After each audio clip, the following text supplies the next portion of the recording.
4. Penindasan dalam permusyawaratan diktatornya. 5. Keadilan sosial. Terharu, polisi ini rela copot seragam dan membela kepentingan rakyat soal RUU Cipta Kerja.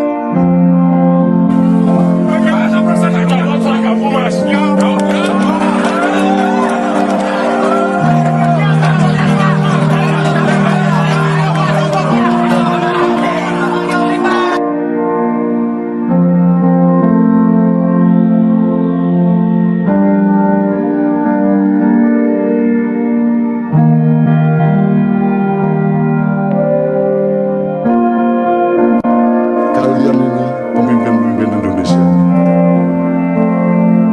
yang mana yang gak sungguh? Terus kalian ini menjadi sungkuni atas penderitaan apa? Kamu pernah susah apa hidupmu? Kamu itu atas nama penderitaan yang bagaimana sehingga kamu jahat kepada rakyat itu? Apa alasan sejarahmu? Kau sungkuni ada alasannya untuk jahat.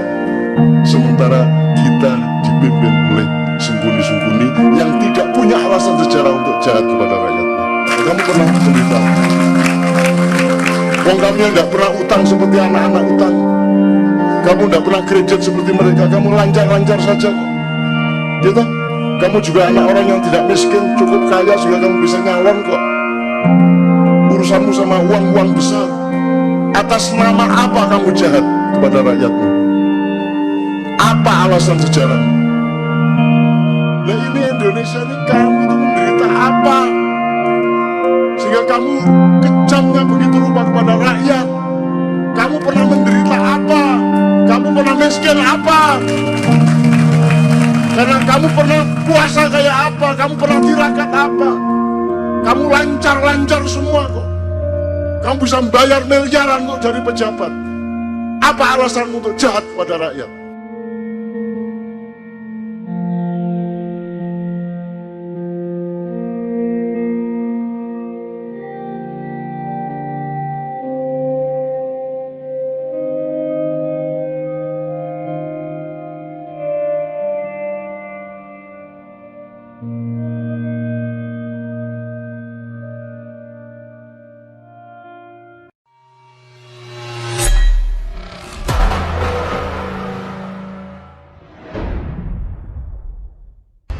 Terharu, polisi ini rela copot seragam dan membela kepentingan rakyat soal RUU Cipta Kerja. Mahasiswa pamit berpeluk hangat polisi usai demo di Senayan. Pak polisi, kami pulang dulu. Pelukan hangat dari beberapa mahasiswa untuk polisi usai melakukan aksi di depan gedung MPR DPR Selasa 1 Oktober 2020. Siang hingga sore kemarin, ratusan mahasiswa dari berbagai perguruan tinggi Jabodetabek sempat menggelar aksi. Berbeda dengan aksi sebelumnya, berujung ricuh, para mahasiswa kali ini berorasi sambil memberikan setangkai bunga kepada aparat kepolisian. Hal tersebut disambut baik oleh aparat kepolisian. Terlihat aparat kepolisian tidak lagi menggunakan perlindungan maksimal, mereka mendampingi demonstrasi mahasiswa hanya dengan seragam polisi dan baret. Mahasiswa memeluk polisi usai melakukan aksi di depan gedung MPR DPR. Ketika sebagian mahasiswa selesai berdemonstrasi, mereka berpamitan dan memeluk erat aparat kepolisian. Terima kasih Pak, kami pulang dulu. Begitulah ujar salah satu mahasiswa yang hendak pulang sambil memeluk polisi. Beberapa rombongan mahasiswa yang keluar area demonstrasi bergerak menuju jalan Gerbang Pemuda sambil bersorak-sorai dan bernyanyi.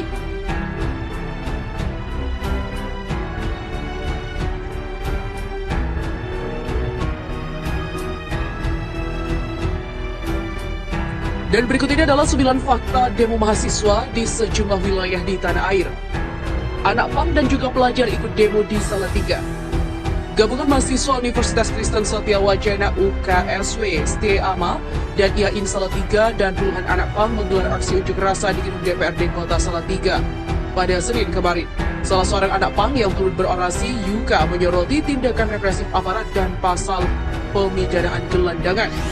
Negara terlalu campur tangan dalam urusan pribadi rakyatnya, sementara hal-hal yang menguras kekayaan negara diserahkan pada korporasi hingga kapitalisme menggurita.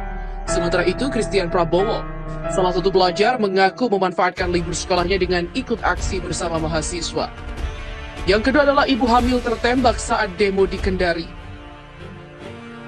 Putri 23 tahunnya sedang hamil 6 bulan tertembak di bagian paha belakang sebelah kanan saat tidur di rumahnya di Jalan Supu Yusuf, Kelurahan Lahundape, Kecamatan Kendari Barat, Kota Kendari, Sulawesi Tenggara.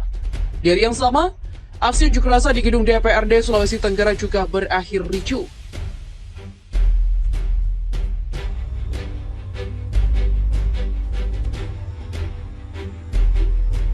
Zainal Arifin, suami dari Putri, mengatakan saat kejadian di gedung di bengkel depan rumah, ia mengaku hanya mendengar bunyi seng, lalu disusul suara teriakan istri dari dalam rumahnya. Yang ketiga adalah siswa ditolak gabung demo mahasiswa di Aceh. Puluhan siswa SMKN 1 Benar Meriah ikut berkumpul bersama massa dari mahasiswa di Komplek Lapangan Panjatebing di Musara Alun, Takengon, Aceh Tengah. Namun para siswa tampak kecewa saat koordinator lapangan, Agung, mempertanyakan kehadiran para siswa ke lokasi itu. Pihaknya juga tidak setuju jika para siswa melanggar peraturan sekolah dengan membolos dari jam pelajaran, sementara mereka tidak mendapatkan izin dari pihak sekolah. Yang keempat adalah di Palopo, satu polisi luka di bagian mata. Petugas mengamankan seorang pengunjuk rasa yang diduga provokator saat demo di depan gedung DPRD Kota Palopo, Sulawesi Selatan. Bentrokan terus memanas di lapangan Pancasila, petugas pun berhasil menghalau massa. Saat ricuh, seorang polisi mengalami luka bagian mata akibat lemparan batu.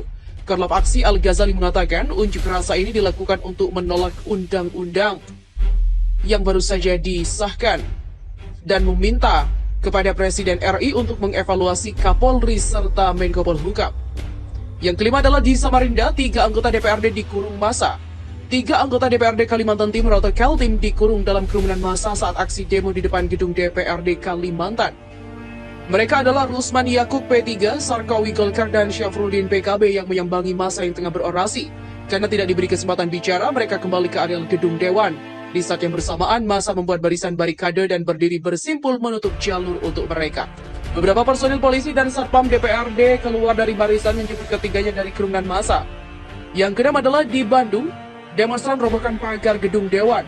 Aksi unjuk rasa di Jalan Diponegoro, Kota Bandung, Jawa Barat kembali ricuh. Sekitar pukul 17:10 waktu Indonesia Barat, massa gabungan terlibat gesekan dengan aparat keamanan yang berada di gedung DPRD Jabar.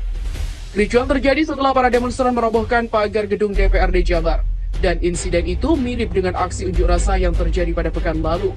Usai pagar roboh, para demonstran langsung melemparkan batu ke aparat. Polisi pun juga membalas dengan menembakkan gas air mata, namun himbauan itu tak dihiraukan oleh massa. Yang ketujuh adalah hendak demo 24 pelajar Samarinda diamankan. Jajaran Polresta Samarinda dan TNI mengamankan 3 mahasiswa dan 24 pelajar saat hendak mengikuti demonstrasi di depan kantor DPRD Kalimantan Timur di Samarinda. Mereka diamankan saat berkumpul di Islamic Center Masjid Baitul Mutakin, Jalan Slamet Riyadi.